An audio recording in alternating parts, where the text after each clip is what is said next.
Hey guys, got a new handheld flashlight here from Klarus. This is their XT2CR Pro. I've reviewed multiple lights from Klarus over the last few years. I have done their little headlamp here. It's the H1A PL. This is still the one that I use like every day for just tasks around the house and stuff like that. Highly recommend that. I've done some reviews on their little pistol lights. I've done multiple other handheld light reviews and just really like their products. They make top-notch stuff, never had any issues with any of their stuff at all. And so they sent me this, asked if I'd take a look at it, just kind of give my honest thoughts on it. So I thought we'd go over some of the stuff. It looks like an 18650 is included, Type-C charging. There's your impact resistance and waterproofness. Here's some of the specs on the back of the box. You can pause any of that and look closer if you want. One thing that I do see, it's 2100 max lumens, but that's only for 2 minutes. Then it drops to 750 lumens for a couple hours. So you only get 2 minutes of that max output. It's probably temperature regulated. And then the other thing I noticed is that the strobe is the same 2100 lumens, but the SOS is only 100, so that drops significantly. I'm not sure why there's such a remarkable difference between those numbers. Those are some optional accessories you can get for it. And so there's the lumens, the distance, run times, and candela. So let's do a quick unboxing. We'll see what all is in it. It's a little bit like the Olight stuff where they're kind of putting everything in there and you got to pull out multiple boxes. So it looks like a nice sheath is included, and that does feel very durable already. That's like much thicker, it's not flimsy at all. And then obviously it looks like the light is in there, and I don't see anything else down inside there. I'm gonna assume that the battery is inside of there. We may have to take that little film off, we'll see. And then in here, it looks like charging cable, a lanyard, and extra O-rings. So we'll just pull that out and see what it looks like. So there's the Type-C charging cable. Some instructions. And there's the lanyard and extra O-rings. And just to kind of quickly show you the sheath here, you can clip it with like a carabiner or anything to that D-ring. It has Velcro here that you can attach to something, or you can go behind the Velcro and then go through like a belt. Or obviously you could use the Velcro on the belt too, but you can go on and keep it on there pretty securely. But that's actually a pretty nice sheath that they include.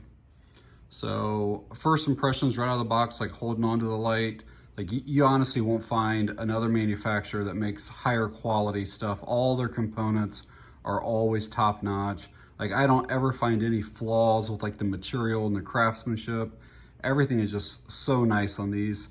I don't know much about this light just yet because I've just pulled it out, so I'll have to go through the instructions and stuff, but I can see that there are multiple switches on the rear. There's a switch right here, and then there's a rubber switch right there.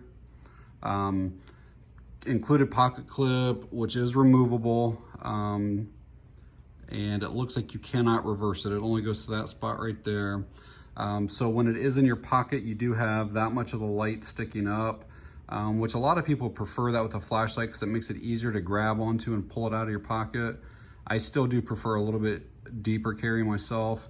It's got nice milling through the body here. It's very grippy, but not overly aggressive. Looks like the charging port for that Type-C cable is up here. There we go. So there's that.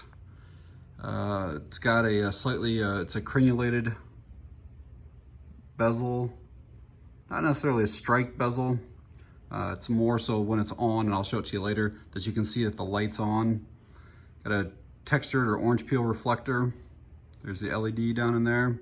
But yeah, just overall, the light feels fantastic. So we'll figure out the user interface and kind of go over some of the specs and details here in just a minute. And as I suspected, there is a little film or cover on there. I don't know what the percentage that this is charged, but we'll try it out here, and if I need to charge it up here in a minute I will. But there's the 3100 milliamp 18650 battery. threads feel very smooth. They're not like overly lubricated. Oh, there's a light on already. So, all right, let me figure out some stuff with the light and I'll come back, give you some details. Okay, so reading through the user manual, it looks like there are 2 different settings that you can use with this flashlight. You can use a tactical setting or an outdoor setting, and really the extra little switcher on the side of it is really what changes.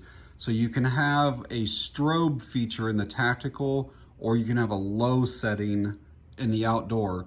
So we'll kind of go through these right now. So no matter what, the light always comes on in that turbo 2100 lumen mode. And so whether you like a half press, it's 2100, or if you fully depress it down, it's 2100. And this is in that tactical setting. If you want to change it, you just hit this here, and now you can see it just reduced it, it reduced it, it reduced it. So let's say I shut it back off and I'm in that low setting right there. When I turn it back on, it's going to be back up to that 2100. It always goes back to that 2100 max lumen. And so now if you want that strobe, you just hit the little side button here, and you can see that's a blinding strobe. That's insane. If you want that strobe to just be like a momentary, you basically just press and then release. If you want it to be constantly on, you press and then you hold for just a few seconds. And I'm turning away so it doesn't completely wash everything out, but then it stays on, that strobe. And then if you want it back off, you just press it again. And not to make it confusing, but if you were, let's say you were on and you're in one of these modes and you need strobe from just the regular flashlight, you can press that mode switch and hold it for a few seconds and it'll go into strobe.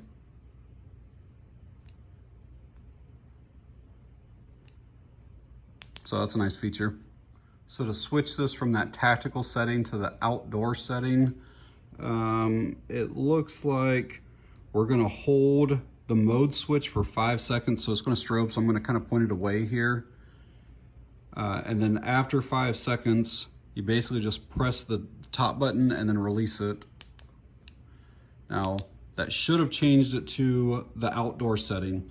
So instead of having strobe now, when I hit this, it should be the low mode. Yep. So for most people, that's probably a more useful setting, is having that low mode like that. And that's how you switch that around. Some flashlights have electronic lockout. This one does not, it's a manual lockout. So if you're not gonna be using the light for a while, or if it's in a bag or something like that, it's recommended just taking the tail cap and maybe screwing it like a quarter to a half turn, and now it won't work. Right beside the charging port is a little light right there. I'm gonna turn this on. You can see there's a green light that just come on now. So that green light tells us that we're somewhere between 70 to 100% battery. So we're good on that. If that color would be orange, you're between 30 and 70%. If it's red, it's less than 30. That's probably the time to get it on charging. And if it's flashing red, you have less than 10%. So that's just kind of a nice way of knowing where your battery's at. The one kind of nice thing about having the outdoor setting, even though the main switch here always comes in that turbo mode, you can actually turn it on just by holding for a few seconds in the low mode, okay? And then after a few seconds, I'm gonna let up and it'll stay on. And now from here, I can go through the different brightness. So I don't have to start off in that turbo mode if I'm in outdoor and I use the little secondary or side switch there. The only thing that kind of sucks about when you use like the secondary switch is that there's actually no way of shutting it off from that. You can only turn it on from it. It's like if I go up through the settings here, I can't ever shut the light back off. So then you have to go back to the main switch and shut it off from there. I know listening to me ramble for the last few minutes about the tactical and outdoor settings and stuff, it might sound confusing on the light, but it really isn't. You've got one button that turns the light on and off, and then a second button that goes through the different power output settings, and then the other button turns it back off again. I mean, that's really all you need to know about it. It's pretty simple. All right, we'll wait till it gets dark and we'll gather up some nighttime shots and be back in a bit with it. We'll kind of see how this Klarus lights things up here on the turbo.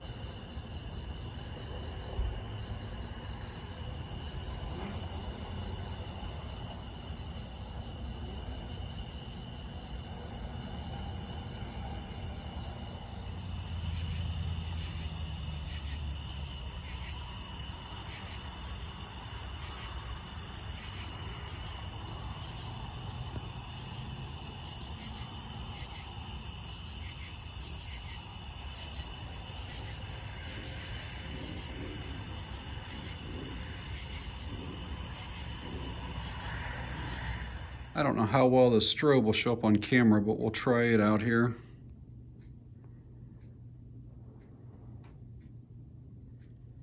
And so this is one of the purposes of that crenulated bezel. If you were to have the light on and you set it down, you can see that the light is still on. And that way you don't burn the surface of whatever you set it down on, and you don't allow your battery to drain out. Like if you set it up, you know, at the end of the day or whatever, you wouldn't want to have a dead battery going into it the next day. Dimensions are fairly comparable to most other 18650 lights. One thing I will say about this one is, in fact, this O-light is the same way, is that it will not tail stand. So if that is something that is vital to you or absolutely crucial because of that extra switch and how it angles down, no matter what you do, it will not tail stand. You could probably have some type of little like cup or holder or a diffuser that you could probably put down through here, and then it would stand like that. Probably one of my biggest complaints with the light is the spacing of the outputs. So it's nice having a real low mode. This medium's okay. I wish that there were more spacing between medium and high. Like I wish that this was at that 750 or even a little higher, maybe 900 lumens. At the 2100, it gets warm pretty fast. And now it does drop down to the 750 after a couple minutes, but it's almost so warm that it's hard to hold barehanded. But it would be nice if that was slightly higher and you could set it there without having to wait for that to drop down to the 750. And if it was only at 750 lumens or whatever there, it would not get hot like that. And that's a real usable light, especially outdoors. That 400 lumens is completely useful indoors. You could see and do anything you need to do. But outside, I prefer to have something a little bit higher. And again, it's just my personal preference. I did want to show that they do use a protected 18650 battery, but you can see it's a little bit longer than a regular 18650. However, you can take any 18650 basically and put in it here. And there's the battery that came with it. I got a Samsung in there, and it works just fine. So I wanted to show that to you guys. So pricing on this comes in just over 70 bucks. They are available on Amazon. I'll leave a link down in the description. You do get quite a bit for that, and that's kind of right on par with where most decent 18650 lights are nowadays. I know you can get cheaper. I've got multiples that are in the $130s to $150 range. So I think you're getting a lot of light for that price. I like having that instant access to the strobe and to the turbo. Just one touch gives you either. I like how you can switch that, and you can make that towards the outdoor setting and have one touch to the low setting and then one touch to the turbo. So it's got a bunch of functionality to it.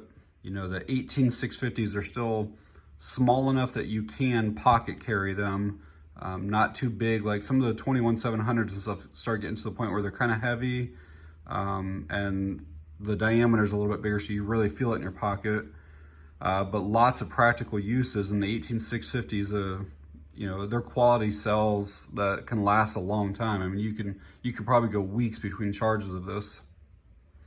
And having the, I mean, you can charge this up in your car if you want. Just plug that into the USB port of your car, and then obviously plug it in here. So yeah, if you're in the market for, you know, a tactical EDC flashlight, maybe give the XT2CR Pro a look. You know, if your budget's in that $70, $75 range, this is actually a really nice one. All right, guys, that's it on this one. Thanks for watching. I appreciate it.